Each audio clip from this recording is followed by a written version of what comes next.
প্রতিটি নামাজের মধ্যে সূরা ফাতিহাকে ফরজ করে দিয়েছেন। সূরা ফাতিহা পড়া ফরজ করে দিয়েছেন। প্রতিটি নামাজে সুন্নত হোক, ফরজ হোক, নফল হোক, তাহাজ্জুদ হোক, প্রতিটি নামাজে আমরা সূরা ফাতিহার প্রথম আয়াত আমরা কি পড়ি? আলহামদুলিল্লাহি রাব্বিল আলামিন। সমস্ত প্রশংসা একমাত্র আল্লাহ রাব্বুল আলামিনের জন্য। এরপর আর রহমানির রহিম, রহমান যিনি দয়ার সাগর, রহিম অসীম দয়ালু, মালিক ইয়াউমিদ্দিন যিনি কিয়ামত দিনের মালিক। ইয়্যাকা না'বুদু ওয়া ইয়্যাকা নাস্তাঈন, আমরা আপনারই ইবাদত করি এবং আপনার কাছে সাহায্য প্রার্থনা করি। ইহদিনাস সিরাতাল মুস্তাকিম, আমাদেরকে সহজ সরল পথ দেখা, সহজ সরল পথকে আমাদেরকে দেখিয়ে দিন। সিরাতাল লাযীনা আন'আমতা আলাইহিম, এবং ওই সমস্ত লোকদের পথে পরিচালিত করুন যাদের প্রতি আপনি নিয়ামত বর্ষিত করেছেন, যারা আপনার নিয়ামত প্রাপ্ত হয়েছে, এই নিয়ামত পাওয়ার যোগ্যতা যারা অর্জন করেছে, সেই সমস্ত লোকদের পথে আমাদেরকেও পরিচালিত করুন। গায়রিল মাগদুবি আলাইহিম, ওই সমস্ত লোকদের পথে নয়, ওয়ালাদ-দাল্লিন, যারা পথভ্রষ্ট হয়েছে, যারা বিপদগামী হয়েছে, সরল সঠিক পথ থেকে যারা সরে গিয়েছে, তাদের পথে নয়। কত সুন্দর একটা দোয়া, কত সুন্দর একটা চাওয়া।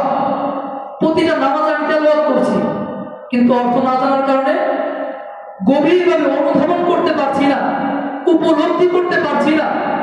যে অনুভব করে, উপলব্ধি করে, অনুভব করে পড়বে, তার নামাজের মনোযোগ কখনো নষ্ট হতে পারে না, কখনোই না।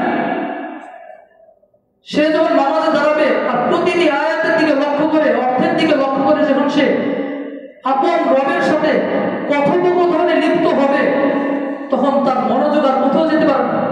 সে তো হারিয়ে যাবে, সে তো প্রভুর গভীর প্রেমে মগ্ন হয়ে যাবে।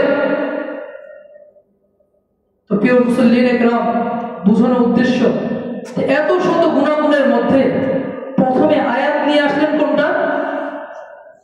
আলহামদুলিল্লাহি রাব্বিল আলামিন।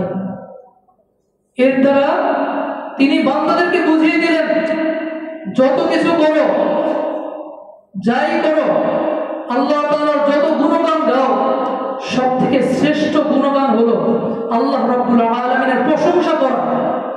সারাটি দিন, সারাটি মুহূর্ত, প্রতিটি ক্ষণে আল্লাহ রাব্বুল আলামিনের অসংখ্য অগণিত নিয়ামত তুমি ভোগ করছো, ব্যবহার করছো,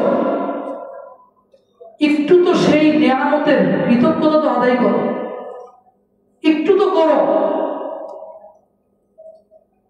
একটু তো চিন্তা করো। তিনটি নিয়ামতের কথা উদাহরণ দিলাম। আল্লাহ রাব্বুল আলামিন বনি ইসরাইলের তিন ব্যক্তিকে এই তিনটি নিয়ামত দিয়ে পরীক্ষা করেছেন।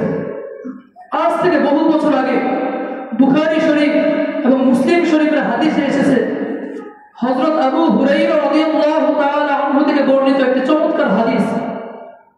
হাদিসে এসেছে, বনি ইসরাইলের তিন ব্যক্তিকে এই তিনটি নিয়ামত দিয়ে, এই উল্লেখিত তিনটি নিয়ামত দিয়ে পরীক্ষা করলেন।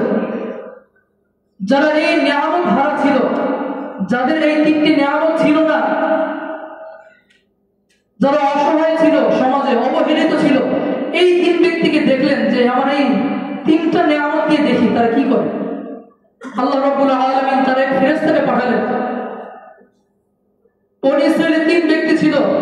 একজন ছিল কুষ্ঠরোগী, যার চামড়া পচে গিয়েছিল, দুর্গন্ধ ছড়াতো, মানুষ হেয় চোখে দেখতো, তাকে তুচ্ছ তাচ্ছিল্যের চোখে দেখতো, সমাজে মানুষের কাছে ঘেঁষতে পারতো না, হীনমন্যতা কাজ করত। এভাবে দূরে থাকতে থাকতে তার ব্যবসা বাণিজ্য সব নষ্ট হয়ে গেল, অসহায় হয়ে পড়ল, এক কোণে হয়ে গেল, পুরো সমাজের মানুষ একসাথে, আর সে একদিকে একা একা থাকে। আরেকজন হলেন তাক রোগী, তার মাথার চুল সব পড়ে গেল, তো সে নিজে নিজে হীনমন্যতায় ভুগত। বর্তমান যুগে মানুষ সবাই ব্যস্ত, এত খেয়াল করে না, কিন্তু তৎকালীন যুগে মানুষ তো খেয়াল করত, একটা সমাজের মধ্যে, একটা বস্তির মধ্যে অল্প কয়েকজন লোকই থাকতো যারা পরস্পর সবাইকে চিনত। তো সবার চুল আছে, তার মাথায় চুল নাই, তাই ভীষণ হীনমন্যতায় ভুগত, ভীষণ কষ্ট পেত, এক অব্যক্ত যন্ত্রণা তার ভিতরে কাজ করত, না পারতো বলতে, না পারতো সহ্য করতে। তো সেও এইভাবে এক অসহায় হয়ে পড়লো, এক কোণে হয়ে গেল। আরেকজন ছিল অন্ধ, সে কিছুই দেখতে পেত না। এই তিনজন ব্যক্তিকে পরীক্ষা করার জন্য আল্লাহ রাব্বুল আলামিন একজন ফেরেশতাকে পাঠালেন। মানুষের অবয়বে সে